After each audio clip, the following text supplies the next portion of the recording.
Why was she always the one who felt invisible at the table? Sarah Matthews sat at the kitchen counter that summer evening, her mother's voice echoing faintly in the background but none of it landing. The divorce had left the house fractured, like glass with cracks spiderwebbing outward. Her father gone to another state, her mother drowning in bottles and silence. And Sarah, 17, but already feeling as if life had passed her by, just there. The strange thing was she didn't feel anger, not in the loud way people expected. Her grief was quiet, heavy, the kind that settled in her chest like stone, and when no one was looking, she disappeared into the woods behind her grandmother's house in rural Montana. She hadn't meant to stay there. At first it was supposed to be a summer, 3 months to escape the suffocating bitterness of her parents' divorce. But the silence of the mountains felt different than the silence at home. Here, the wind through pine needles replaced slammed doors. The trickle of streams replaced shattering bottles. It wasn't peaceful exactly, but it was steady. And Sarah needed steady more than she could explain. Her grandmother, Eleanor, though most folks in town called her Ellie or Miss Patterson, wasn't like the others. People saw a kind old woman, a church baker with soft eyes and hands that smelled faintly of flour. But Sarah noticed something different. The way her grandmother walked, the way she seemed to measure every second of silence before speaking, like there was a part of her no one else had earned the right to know. Sarah didn't ask questions. She didn't have the energy for curiosity anymore. That is, until one morning when her grandmother asked a question that felt like a stone dropped in still water. "Why do you sit so still, Sarah?" Eleanor's voice was soft, careful not to disturb the dawn. Sarah had been perched on the back porch, frozen in silence, watching deer graze in the distance. She hadn't moved for almost an hour. She didn't even notice her grandmother watching her. "I don't know," Sarah answered finally. "It just feels easier not to move." Her grandmother studied her, not with pity, not with judgment, but with recognition. And that was the moment everything began to change. Later that morning, Eleanor appeared with something wrapped in cloth, a bundle, long and narrow. She laid it on the porch as though it were fragile, sacred even. Sarah watched in silence as her grandmother peeled away the fabric. The metal caught the early sunlight, sleek, polished, precise. Not a hunting rifle, something else. Something built for accuracy that most people in the quiet town of Millbrook wouldn't even recognize. "This was mine," Eleanor said. Her voice had shifted, low and steady, carrying weight Sarah had never heard before. "I haven't touched it in 15 years, but I think it's time." Sarah blinked. Time for what? Her grandmother turned to her. Those soft eyes seemed sharper now, more dangerous. "Time to give you something worth holding on to." Sarah didn't answer. She wasn't sure she could. What her grandmother said next stayed with her for the rest of her life. "This isn't just about shooting. This is about patience, discipline, control, about finding order when everything else feels like chaos." Sarah wanted to scoff. She wanted to say she wasn't interested, but instead, without knowing why, she nodded. "Good," Eleanor said, cradling the rifle with practiced ease. "We start at dawn." That night Sarah couldn't sleep. She lay awake staring at the ceiling, wondering if she'd just agreed to something dangerous, something absurd. Her grandmother, a sniper, the thought was ridiculous. Eleanor baked pies, she planted roses. She hummed hymns under her breath while folding laundry. And yet when Sarah replayed that morning in her head, she realized something unsettling. For a fleeting moment, Eleanor hadn't looked like a grandmother at all. She looked like someone else entirely. When the alarm clock glowed 5:00 a.m., Sarah was already awake. She dressed quickly, jeans and a sweater, pulling her hair into a loose ponytail. On the porch, Eleanor was waiting. 2 mugs of steaming coffee rested on the railing. "Punctuality," her grandmother said with a nod, handing her the warm cup. "First lesson, being late can mean the difference between success and catastrophe." Sarah didn't know how to reply. She sipped the coffee, bitter and dark, and followed as her grandmother led her down a narrow trail into the woods. They walked for nearly 20 minutes. Pine needles crunched beneath their boots. Birds stirred awake in the branches above. And then, suddenly, Eleanor stopped. The clearing was perfect, secluded. A valley stretched across, framed by distant peaks. The air felt untouched, as if no one but Eleanor had ever stood here. She unpacked the rifle, laying it across a canvas tarp with slow, deliberate movements. Next to it, a spotting scope, a small notebook with hand-drawn diagrams, a few tools Sarah didn't recognize. Every motion was ritual, methodical, practiced 1,000 times before.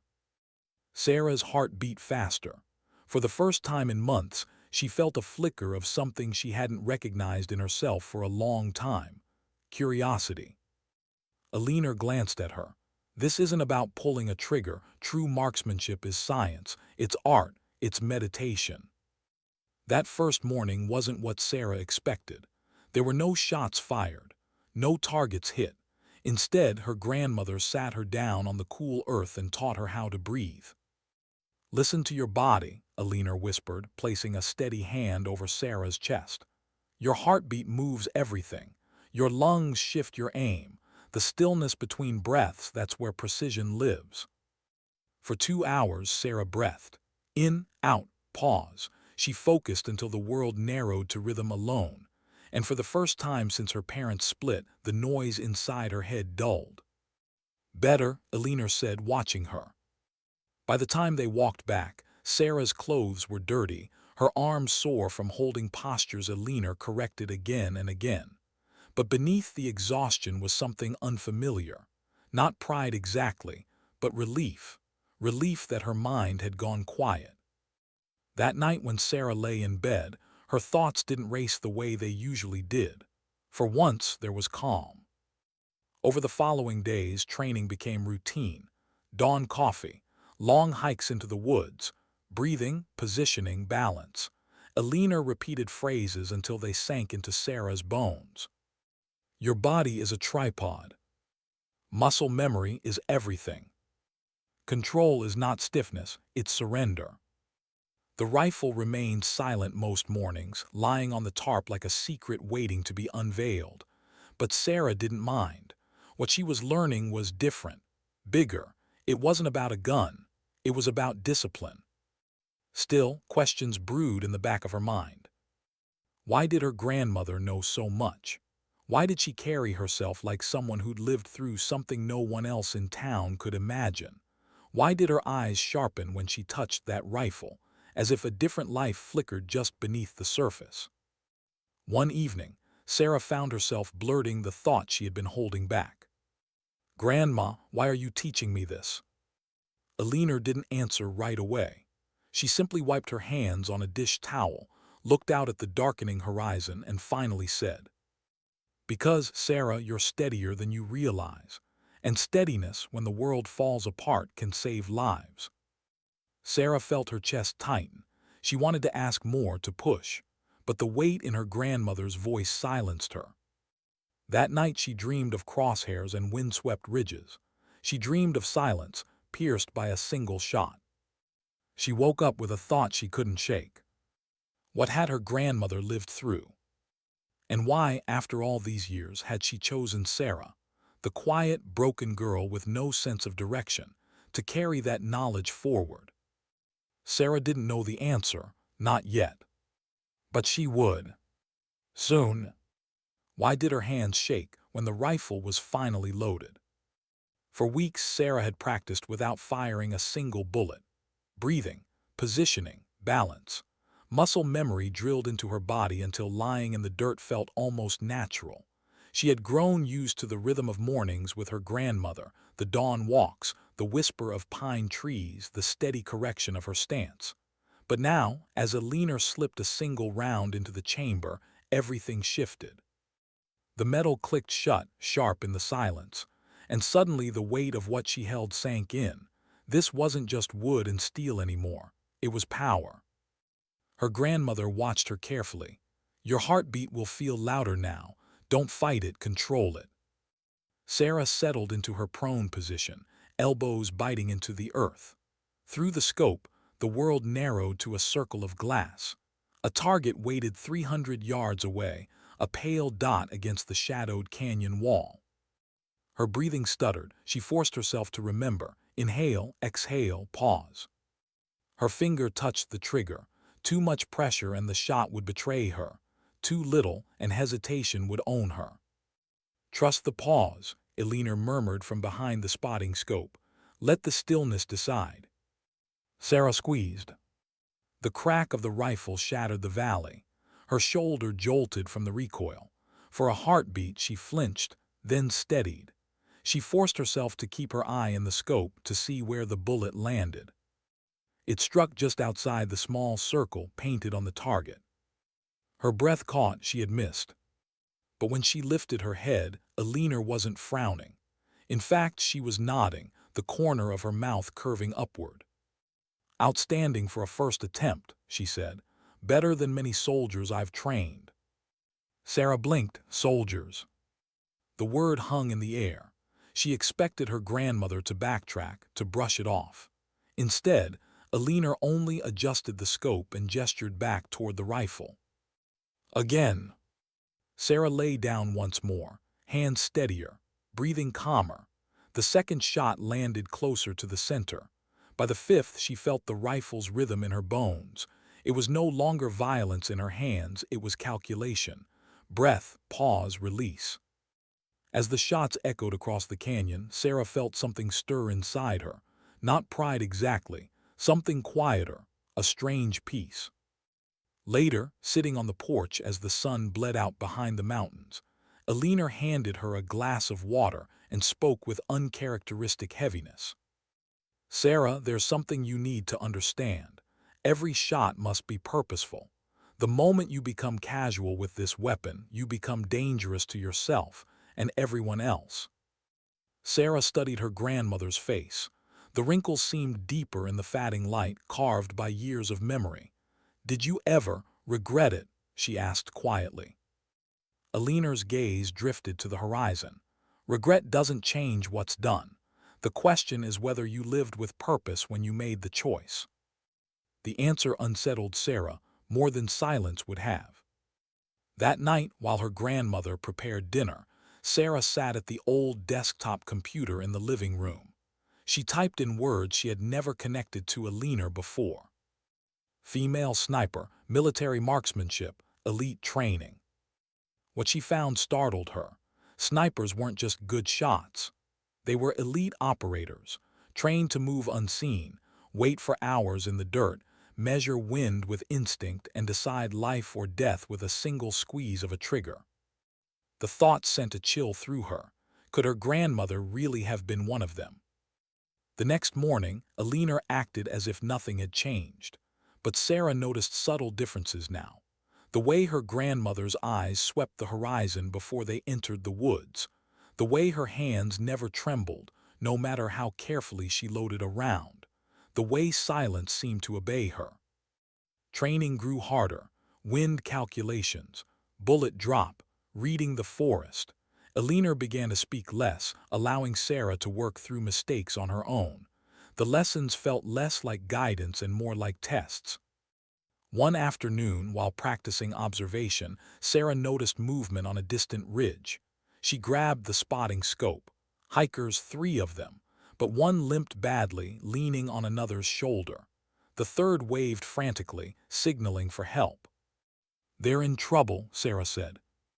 Eleanor didn't reach for the phone. She only asked, "What's your assessment?" Sarah frowned. "Injured leg, maybe broken. They're too far to carry him out quickly. They'll need emergency rescue." Her grandmother nodded once. "Call it in." Sarah's voice was steady as she explained the situation to emergency services, giving precise coordinates. Hours later, news came back. The hikers had been rescued successfully. That night, Eleanor finally spoke. "Do you see? These skills don't exist only for taking life. They exist to protect it. Never forget that."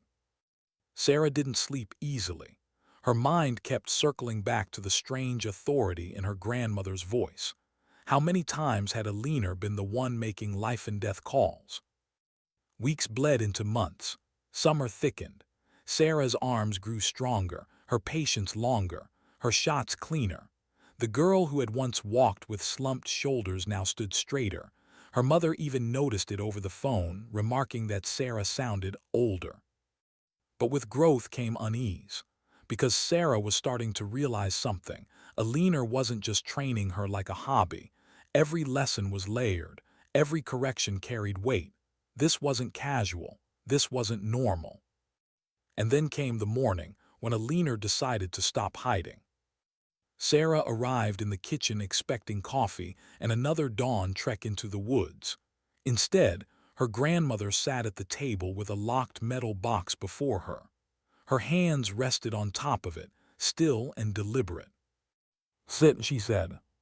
Sarah obeyed. The box clicked open. Inside lay photographs, medals, and papers stamped with seals Sarah didn't recognize. And then pictures of Eleanor herself, not in aprons, not in gardens, but in combat gear, a rifle slung across her back, soldiers clustered around her with something close to reverence in their eyes. Sarah's breath caught. "Grandma, what is this?" Eleanor didn't flinch. Her voice was quiet, steady. "This," she said, "is who I was. Before I became the woman who bakes pies for the church and tends roses in her yard. I was a sniper, one of the best. They called me Ghost." The words hung heavy in the silence. Sarah stared, unable to reconcile the two versions of the woman before her. The grandmother who kissed her forehead goodnight. The soldier who had taken lives through a scope. And in that collision of identities, Sarah felt the first tremor of fear. Because if this was true, then everything she thought she knew about her grandmother and about herself was about to change. How do you look at someone the same way after learning they were once a ghost? Sarah sat frozen at the kitchen table, staring at the photographs spread across the wood. Images of her grandmother, her gentle, pie-baking grandmother, dressed in combat fatigues, rifle strapped to her back, eyes sharp and cold. Soldiers surrounded her in every frame, looking at her not with affection but with respect. The kind you give to someone who's walked through fire and survived. "I was a sniper for 22 years, Eleanor said at last. Her voice carried no pride, no shame, only fact. Not just any sniper. I was part of an elite unit. The missions we handled were the kind you never read about in newspapers, and I did things I don't expect you to understand." Sarah wanted to speak, but her throat closed. She looked down at a commendation letter signed by a general, words praising Eleanor, unmatched precision and composure under hostile conditions. Another photo showed her kneeling in dust, a rifle balanced on her knee, eyes trained on something far away. "Why are you telling me this now?" Sarah finally whispered. Her grandmother leaned back in her chair.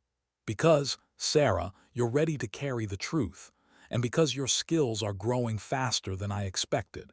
You deserve to know who's been teaching you." Sarah's mind raced. All summer she had felt that weight in Eleanor's corrections, in her silent watchfulness. Now it all made sense, but sense didn't erase the unease. The woman who tucked her in at night had also been the unseen hand behind a trigger, ending lives before they ever saw her face. Eleanor's voice softened. "I didn't want this to change how you see me. I'm still your grandmother, but the world needs you to understand what discipline, patience, and precision really mean, not just as ideas, but as choices." That night Sarah lay awake staring at the ceiling, unable to quiet her thoughts. She tried to imagine her grandmother on a battlefield, hidden for hours in the dirt, waiting for a single shot. She tried to imagine her pulling the trigger, ending lives with calm certainty. The images unsettled her, but what unsettled her more was the realization that she could imagine it, because she had seen flashes of that same focus in herself. By dawn, Eleanor was waiting with coffee as usual. She didn't ask if Sarah was ready. She only said, "We start." But the training was different now, sharper, harder. Eleanor no longer explained every detail. Instead, she created scenarios, obstacles in front of targets, wind gusts calculated to throw bullets off course, time limits that left Sarah's chest tight and her heart hammering. Real life doesn't wait for you to feel comfortable, Eleanor said as Sarah struggled with a shot angled through branches. Either you adapt or you fail. At first, Sarah faltered. Her shot strayed wide. Her breathing sped up. But slowly, painfully, she adjusted. She learned to read the environment like another language, wind through grass, the tilt of branches, the tremor of her own pulse. Still, the weight of what she was learning pressed against her chest. One afternoon, after hitting a line of targets with near-perfect accuracy, she lowered the rifle and whispered, "Grandma, what if I become like you? Someone who can end a life without blinking." Eleanor didn't flinch. She stepped closer, crouching so her eyes met Sarah's. "Sarah, do you think I never blinked? Do you think I never lay awake at night with ghosts in my head? Precision doesn't erase the weight of a decision. It just makes sure that when the time comes, you do it right, that you protect instead of destroy." Sarah swallowed hard. She wanted to believe her, but she wasn't sure she could.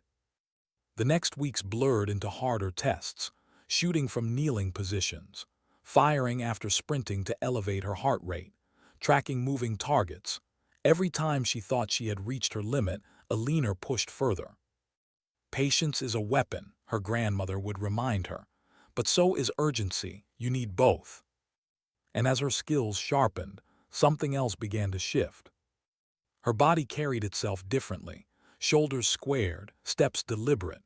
When she spoke, her voice held an edge of quiet confidence. Even her mother noticed over the phone.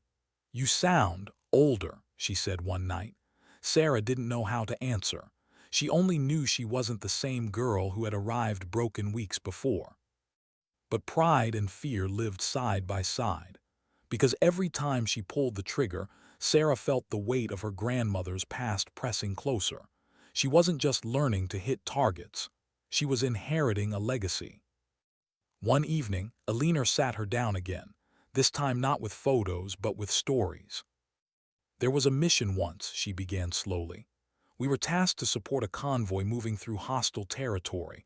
Dozens of civilians depended on us. I had to take a shot from nearly 1,000 yards. One mistake and families would have died."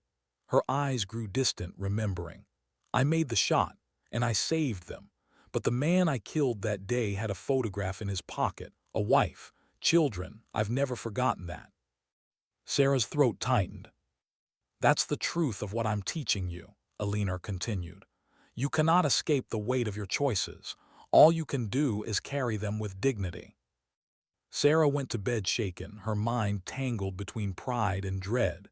She wanted to stop sometimes, to step away from this path before it consumed her.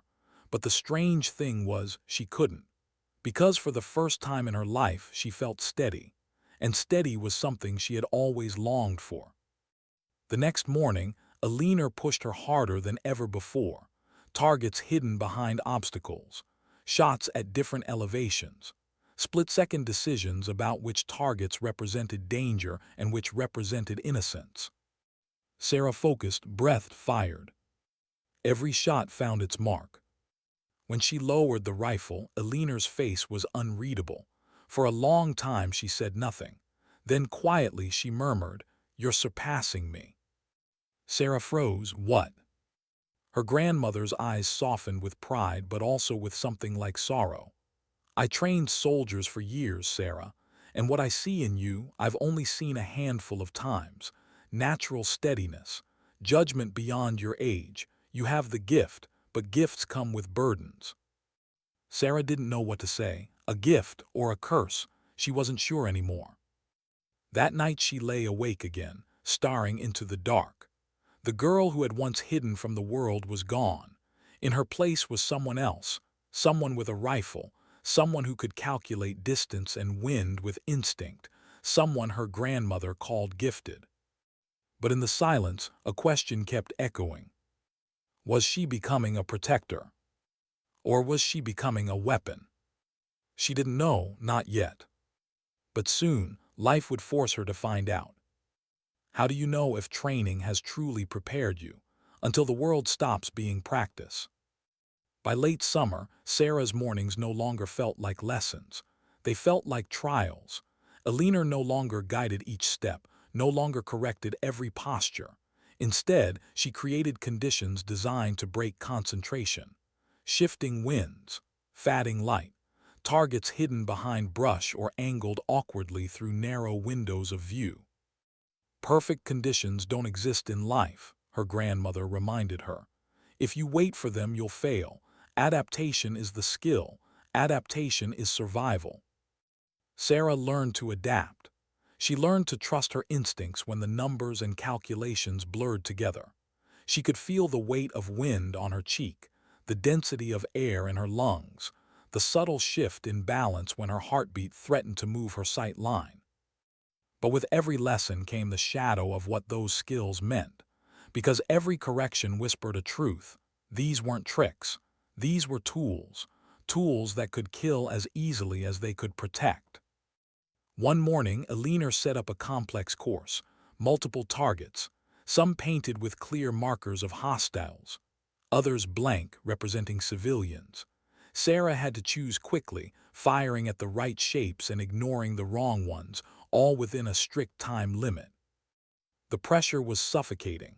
Her chest tightened as she fired, her mind scrambling to distinguish friend from foe. The recoil hammered her shoulder again and again, but she didn't let herself blink. When the final shot echoed across the canyon, she lowered the rifle with trembling arms. Every hostile target was struck cleanly. Every civilian target remained untouched. She turned, expecting approval, but Eleanor's face was unreadable. "Do you know why this matters?" her grandmother asked. Sarah nodded slowly. "Because one mistake could cost an innocent life." Eleanor's gaze softened, but her words carried weight. "And one mistake could haunt you forever." The silence after that hung heavy. Later that week, training shifted again.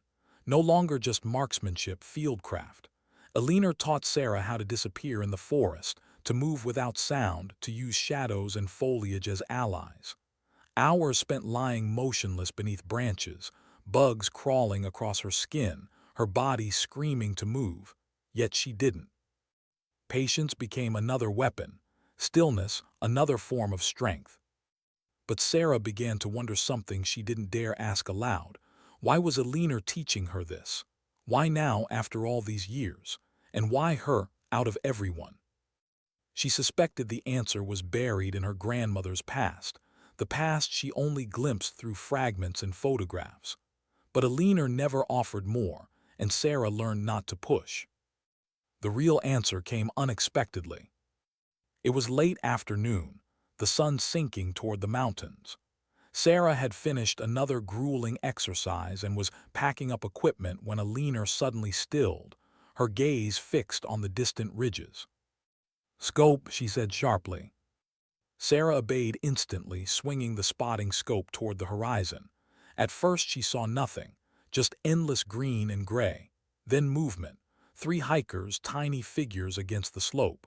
One of them lagged behind, limping heavily.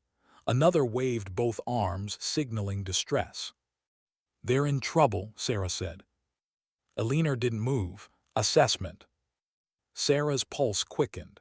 "They're miles from the trailhead. The injured one can't make it out on his own. They'll need emergency rescue." Her grandmother's nod was almost imperceptible. "Call it in." Sarah's voice stayed calm as she relayed details to emergency services. Exact coordinates, number of people, visible injuries. It felt strange, her words so precise, so detached. But minutes later, confirmation came back. A rescue team was on its way. Hours later, news confirmed the hikers had been saved. That night, Eleanor finally broke the silence. "You see, Sarah, these skills don't just take life. They can save it. Observation, precision, judgment. That's the real weight of what I'm teaching you." Sarah wanted to believe her, and a part of her did. But when she closed her eyes that night, she kept seeing the rifle in her hands, kept remembering the crack of the shot echoing in the canyon. Could the same skills that had saved hikers someday demand she take a life instead? The conflict gnawed at her. One evening, after another long day of drills, she found herself blurting the question she had buried for weeks. Grandma, do you ever wish you hadn't done it? Though the missions. Eleanor was silent for a long time. The kitchen smelled of stew, the old radio murmured quietly in the background. At last, she said, regret is complicated. I regret the necessity. I regret the weight. But I don't regret protecting people who couldn't protect themselves. Sarah studied her face. There was no bravado there, no heroic shine, just honesty layered with decades of memory. And in that moment, Sarah realized something that unsettled her deeply.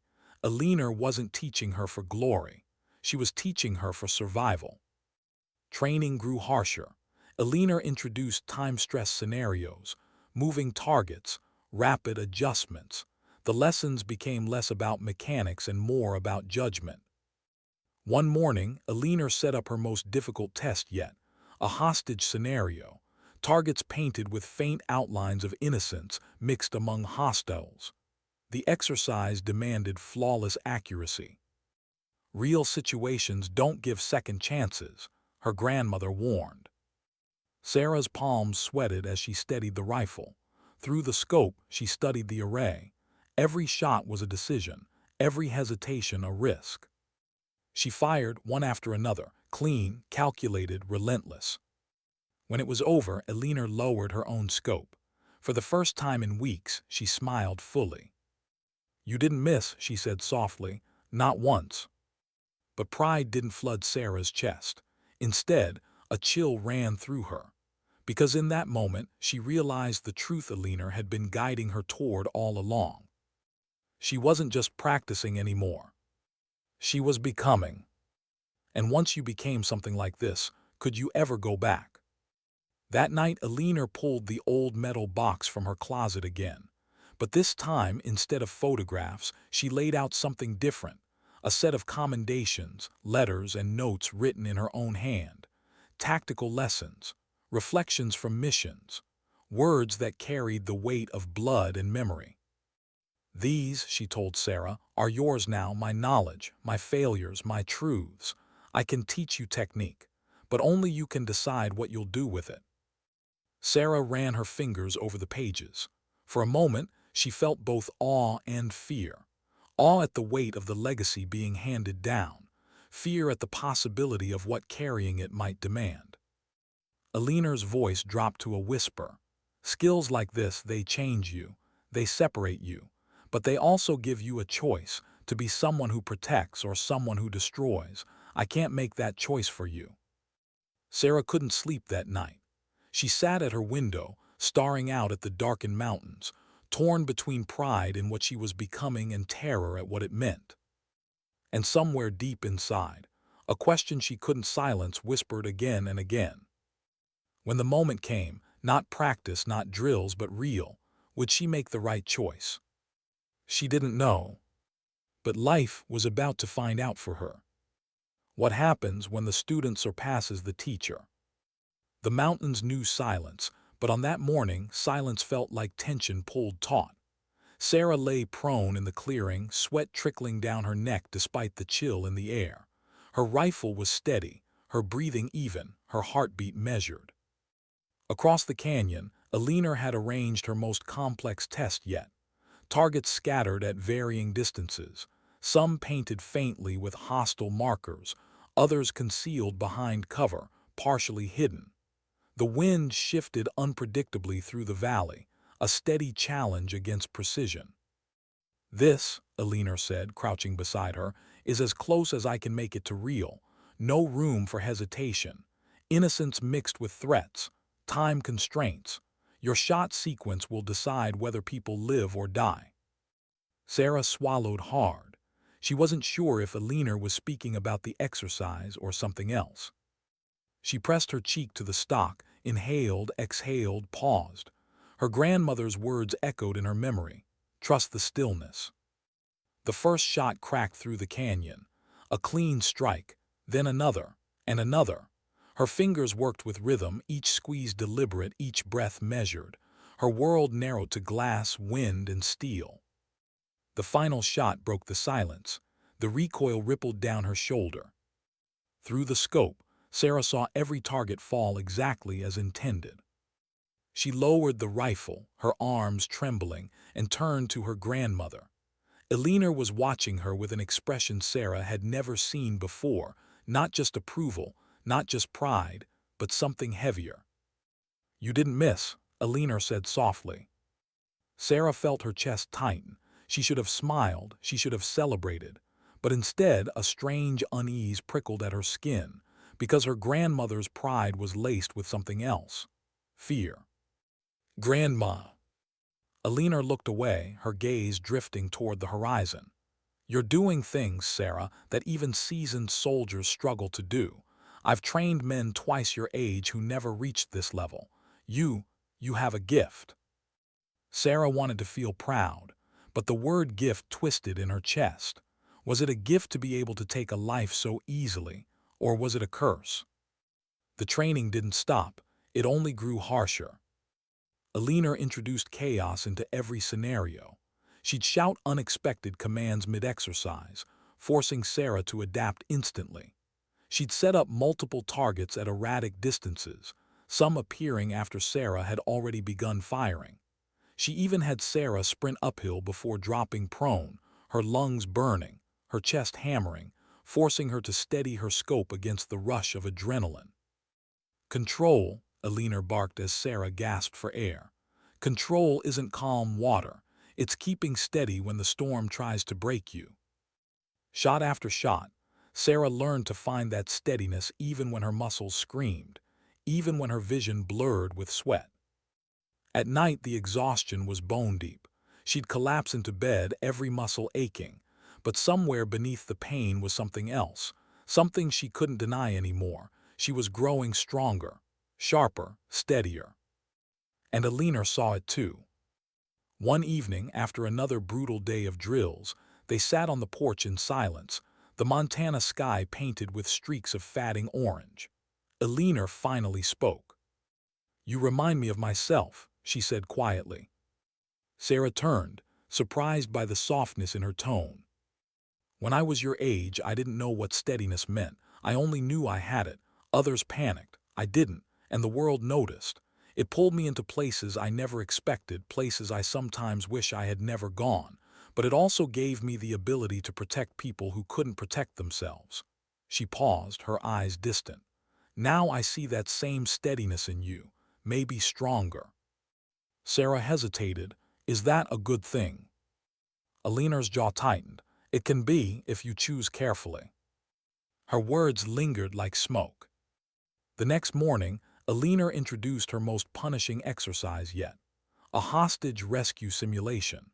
Targets shaped like civilians stood among others painted as threats, clustered so tightly that one misplaced shot would mean catastrophe, and all of it timed. "This is where precision becomes more than skill," Eleanor said grimly. "It becomes morality. You have seconds to choose right or everything is lost." Sarah's hands shook as she settled into position. The pressure was suffocating. But then instinct took over. Breath, pause, fire. The shots cracked one after another, her rifle steady, her mind locked in rhythm. Targets fell in sequence. Hostages remained untouched.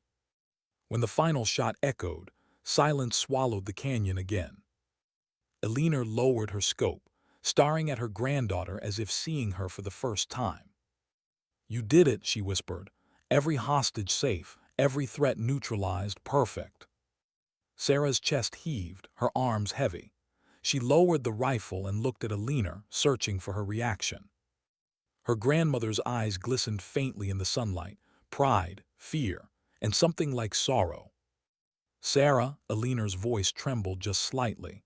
"You're ready for things I hoped you never have to face." Sarah's breath caught. "What do you mean?" Eleanor didn't answer directly. She only gathered the equipment in silence, her movements deliberate.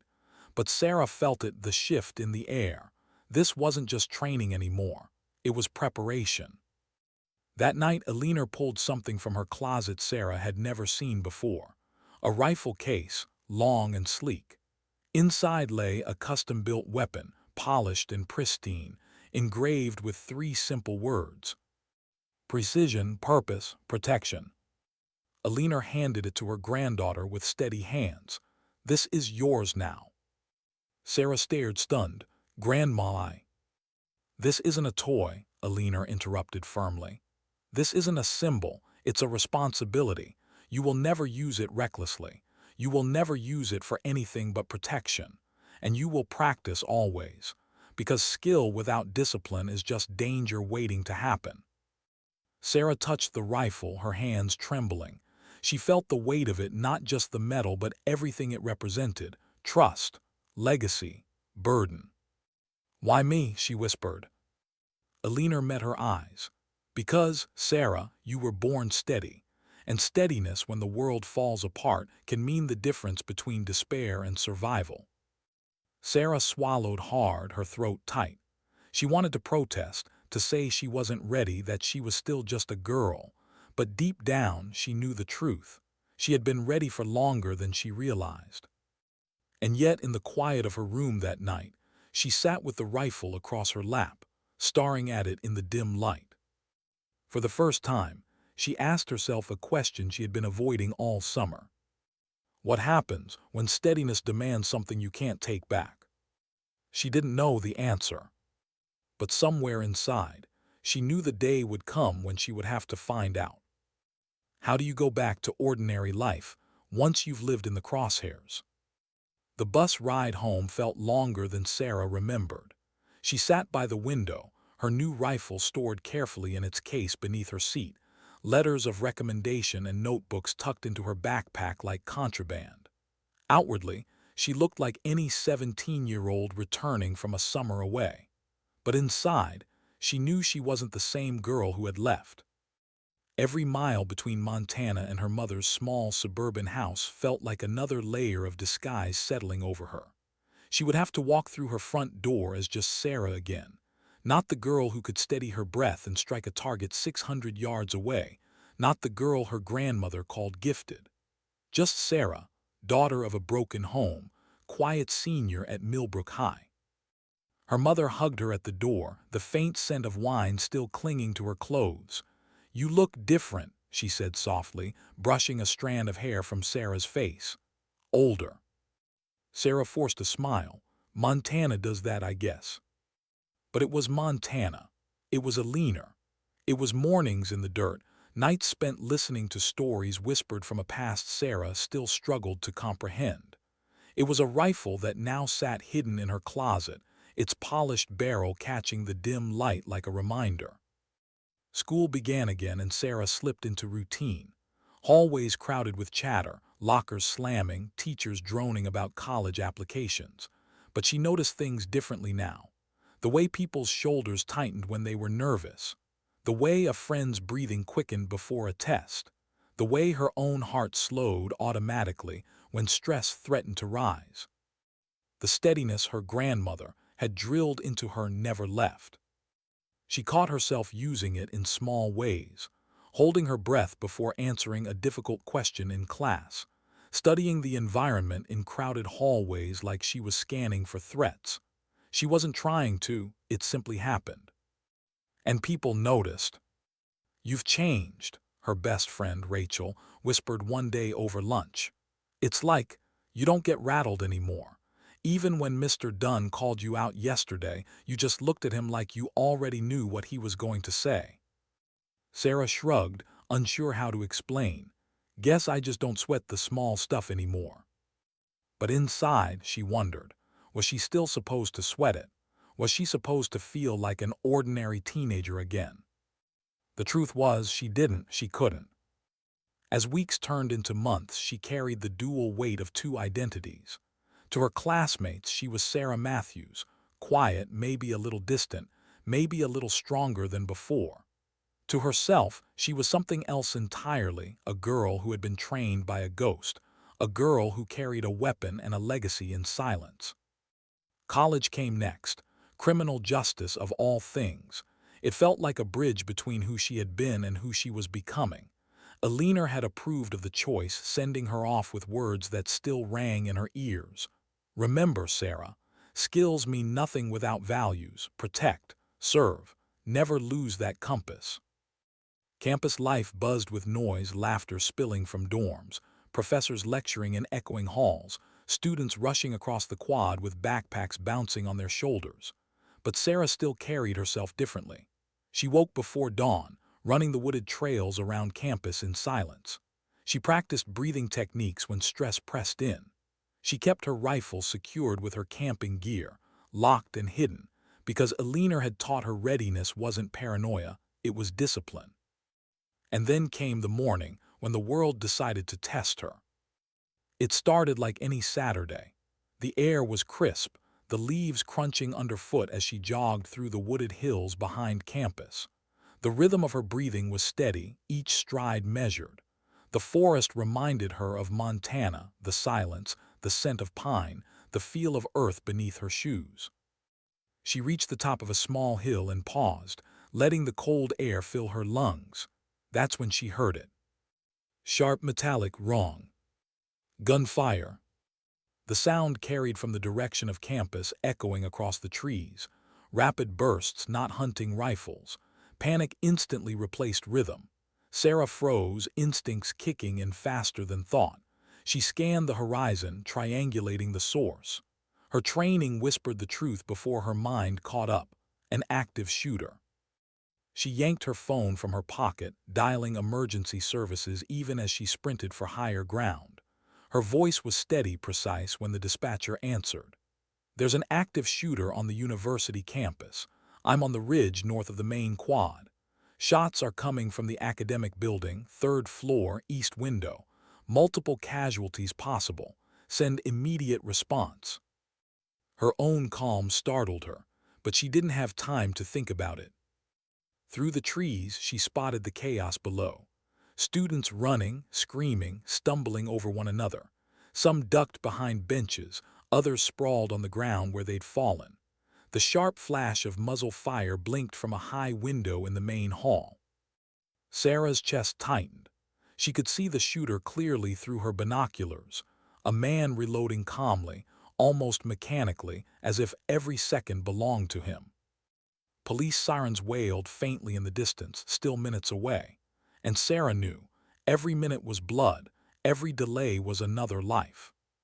Her mind raced, distance, wind, elevation, line of sight, every calculation Eleanor had drilled into her came flooding back, and with it one terrifying truth: she was the only one close enough, steady enough, trained enough to stop this now.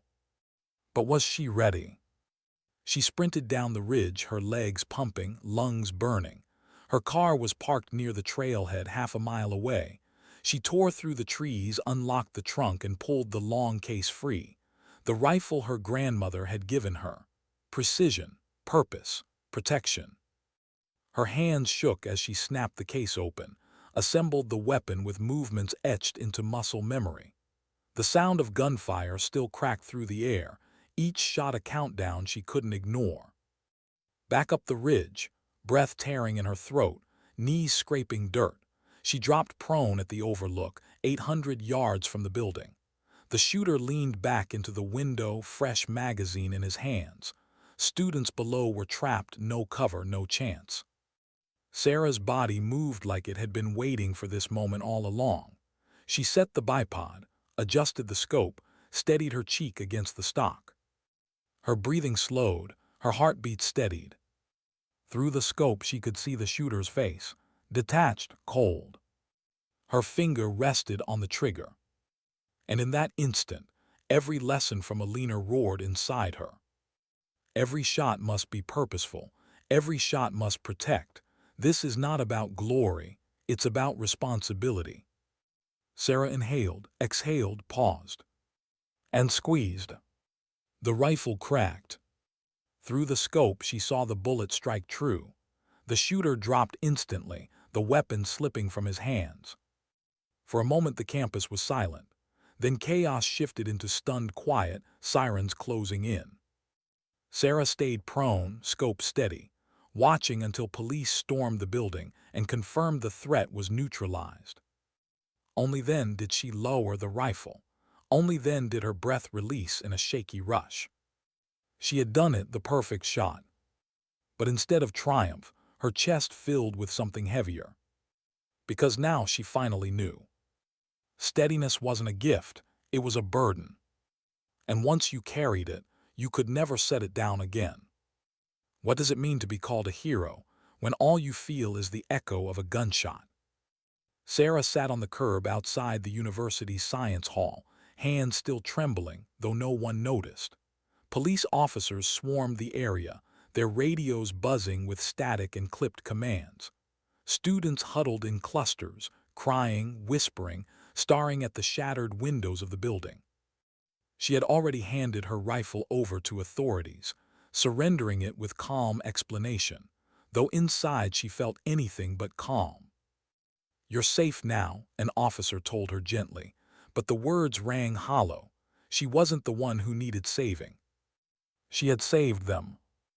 And in doing so, she had crossed a line she could never return from. Investigators questioned her immediately, their voices rapid fire. How did she know where the shooter was? Where did she get the rifle? How was she able to hit a target at 800 yards with such precision? Sarah answered mechanically, her voice steady, as though Eleanor herself were speaking through her. She provided details, coordinates, observations, calculations. She explained the urgency, the line of sight, the certainty that police response would have been too late. Her answers were too precise, too calm. By the time the interviews ended, whispers had begun. A 19-year-old freshman girl who shot an active gunman with flawless accuracy. The story was already spreading. By nightfall, news vans lined the streets. Headlines screamed across screens. "College student stops massacre with one shot." Reporters swarmed, their questions sharp and invasive. Where did she learn to shoot? Who trained her? Was it luck or something more? Sarah wanted to disappear. Instead, she sat in her dorm room, the weight of silence crushing her. Her phone buzzed with messages, classmates thanking her, strangers calling her a hero, journalists begging for interviews. She ignored them all. When the knock came at her door, her breath caught. She opened it to find her grandmother standing there. Eleanor, dressed plainly as always, her face steady, her eyes filled with something Sarah couldn't name. "Grandma." Without a word, Eleanor pulled her into an embrace. Sarah held on, the dam inside her breaking at last. "I killed him," she whispered against her grandmother's shoulder, voice raw. "I saved people, but I killed him." Eleanor's grip tightened. "You protected the innocent, Sarah. That's the difference. That's the line." "But what if I hadn't? What if I missed? What if I—" Eleanor pulled back, her hands firm on Sarah's shoulders. "You didn't miss. You didn't hesitate. You carried the burden I knew one day would come, and you did it with precision and purpose. That's all anyone can ask." Sarah's throat ached. Tears blurred her vision. She wanted to believe her grandmother. She wanted to believe that what she had done was righteous, necessary. But the image of the man's body collapsing through her scope replayed again and again, unshakable. The following days blurred into chaos. University officials offered her counseling, praise, even a scholarship extension. Law enforcement called her actions extraordinary. Students whispered her name like she was a legend already. Yet Sarah couldn't escape the heaviness inside her. She skipped meals. She lay awake at night, the silence filled with echoes of the shot. Reporters tried to track Eleanor down, too. When they learned her grandmother had been a decorated sniper, the story grew even bigger. The world wanted a narrative, a legendary sharpshooter passing her gift to a granddaughter who had just saved dozens of lives. But Eleanor managed the storm with quiet authority. She spoke to investigators, to officials, even to the media when necessary. Her words were measured, protective. "My granddaughter did what was necessary. She acted with control when chaos demanded it. That's what she was trained for, to protect, not to harm." Still, the questions remained. Should a civilian have possessed such skill? Should a teenager carry such responsibility? Was Sarah a hero or something else entirely? The weight of those questions pressed on her chest. One evening, she sat with Eleanor in her dorm room. the hum of distant campus chatter seeping through the walls. "Grandma," she said quietly, "I don't feel like a hero." Eleanor studied her for a long moment. "Do you know what heroes feel like, Sarah? Most don't feel like heroes at all. They feel broken, haunted, tired. But that doesn't change what they've done." Sarah looked down at her hands. "I thought steadiness was a gift, but it feels more like a curse." Her grandmother reached across the table, covering Sarah's hand with her own. "It's both. It always has been. But you get to decide how you carry it. That's the difference between becoming a weapon and becoming a protector." The words sank into Sarah's chest like stones. Over the next weeks, she worked with counselors, professors, and quietly with Eleanor. Her grandmother guided her through the aftermath, not with empty reassurances, but with hard truths. Yes, you'll see his face in your mind sometimes. Yes, the silence after the shot will haunt you. Yes, this is the price of carrying skills that others don't have. But always, Eleanor returned to the same truth. You chose to protect, and that choice matters more than the weight you carry. Slowly, Sarah began to steady again. The university held a quiet ceremony honoring her courage. She stood awkwardly at the front, listening as officials spoke of bravery and sacrifice. Cameras flashed, applause rose, but inside, Sarah felt none of it. When she looked at Eleanor in the crowd, though, she saw something different. Not applause, not spectacle, but quiet pride. The pride of someone who understood the cost beneath the surface. That night Sarah sat on her bed, staring at the rifle case Eleanor had returned to her after the investigation cleared. She touched the engraved words again: precision, purpose, protection. And she realized something. The shot she had taken hadn't been about ending a life. It had been about saving 20 others. The burden would never leave her, but neither would the truth. She was no longer the girl hiding from her parents' divorce. She was no longer just Eleanor's student. She was something else now. Someone steady when the world shattered. Someone who could not pretend to be ordinary again. And as the semester continued, she began to see what Eleanor had meant all along. Skills like hers were never just about marksmanship. They were about choice. And one day soon, she would have to decide where that choice would lead her. What comes after the shot that defines you? For Sarah, the weeks bled into months, yet the moment never left her. Every time she walked across campus, she caught the stares, some grateful, some curious, some whispering as she passed. Students lowered their voices as though in the presence of something fragile and dangerous all at once. She carried it quietly. On the surface, she studied, attended classes, joined group projects. But underneath, the question gnawed: what now? One evening, she found herself back in Montana, the mountains sharp against the fading autumn sky. Eleanor had insisted she return home for a break. Not to escape, her grandmother clarified. To remember who you are outside of all this. They sat on the porch, mugs of coffee steaming in their hands. The air was crisp, carrying the scent of pine. "I feel like I'm living two lives," Sarah admitted softly.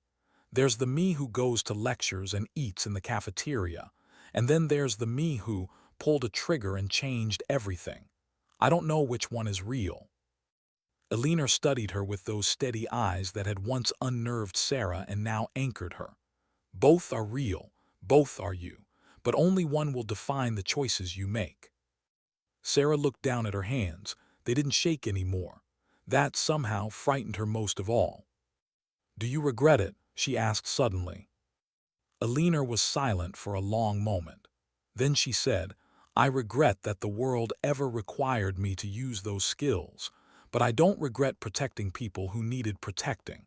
Regret doesn't erase reality. It just teaches you to carry it differently." Sarah let the words settle. The next morning, Eleanor took her back to the canyon. The same ground where Sarah had first learned to steady her breath, to measure the wind, to trust the stillness. The targets were gone, but the earth remembered. "This is where you began," Eleanor said, "and now you have to decide how you'll continue." Sarah stared across the valley, the weight of choice pressing heavier than any rifle. She could walk away, lock the case forever, live her life in classrooms and offices, pretend steadiness was just discipline. Or she could step forward. She could use what she had been given not for glory, not for fame, but for something greater. That night Sarah wrote her first letter of intent. She didn't send it to the press. She didn't post it online. She sent it to a quiet program her grandmother had once hinted at, an agency that valued discretion as much as skill. Not military, not public. A place where protectors were shaped quietly, shadows who stepped forward when no one else could. The reply came weeks later. A single line, "We've been waiting for you." Sarah folded the letter heart steady. For the first time since that shot, she felt not relief, not triumph, but purpose. The world had tried to call her a hero. She was. She was something quieter, something harder to explain. She was steady, and sometimes steadiness was enough. On her final night in Montana before returning to campus, she sat once more with Eleanor. The fire crackled between them, shadows dancing across the walls. "You're choosing this, aren't you?" Eleanor asked. Sarah nodded. "Not because I want to, but because I can't ignore it." Her grandmother's eyes softened with pride and sorrow interwoven. "That's the hardest kind of choice, Sarah, and the truest." They sat in silence for a while, the night settling around them. Then Eleanor said quietly, "Remember this when the weight feels too heavy. Sometimes dignity doesn't speak, it simply acts." Sarah carried those words with her. Years later, people would still whisper about the girl who took one perfect shot from the ridge above her college campus. Some would call it luck, others would call it fate, but Sarah knew the truth. It wasn't luck, it wasn't fate. It was steadiness. And steadiness, though it never shouted, though it never sought recognition, had saved lives that day. The burden never vanished. She carried it always, but she carried it with purpose. And in the quiet moments, when doubt crept in, she would return to Eleanor's words, the words that had shaped her more than the rifle ever had. Skills mean nothing without values. Steadiness is a choice. Sometimes dignity doesn't speak, it simply acts.